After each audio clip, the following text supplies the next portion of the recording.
Moving on, the pink tide, or the turn to the left, is a political phenomenon in Latin America. It indicates the rise of left-wing governments focused on social democracy. But why pink? Well, to distinguish itself from the so-called red tide of communism, this pink tide has finally reached Colombia. Another Latin American nation has elected its first left-wing leader. The 2022 polls have ended a long legacy of hard-right rulers in Colombia. Gustavo Petro won with 50.4% of the votes, defeating TikTok king and millionaire businessman Rodolfo Hernandez. The results are indicative of only one thing. This is a new era of politics in Colombia, and the Latin American nation has voted for change. Gustavo Petro is a former left-wing guerrilla. He joined politics in 1978. This was when he joined the April 17th movement, also known as M19. This was a rebel group formed after Castro's revolution in Cuba.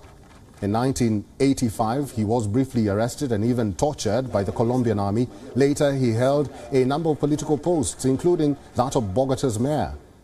Petro's win also means Colombia will now have its first black vice president. His running mate is Francia Marquez, an Afro-Colombian environmentalist who has galvanized Colombia's black communities. She will be the first black woman to hold the position. Their win is indicative of the need for a more equal and inclusive society. Petro has pledged to fight inequality with free university education, pension reforms, and high stakes on unproductive land in the Andean nation. This is a nation where nearly half the population lives in poverty, but some of his other proposals have startled investors, especially his proposal to ban new oil products for environmental reasons. Oil accounts for nearly half of Colombia's exports. It is close to 10% of the Andean nation's national income. So the former guerrilla will need to act fast to reassure investors.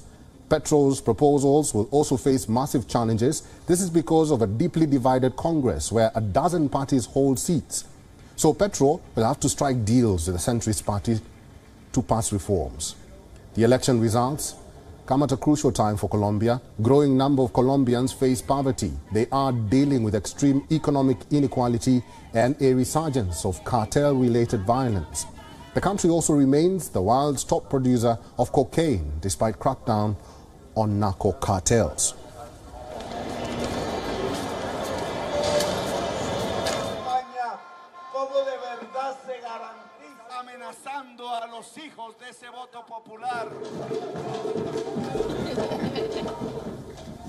WION is now available in your country. Download the app now and get all the news on the move.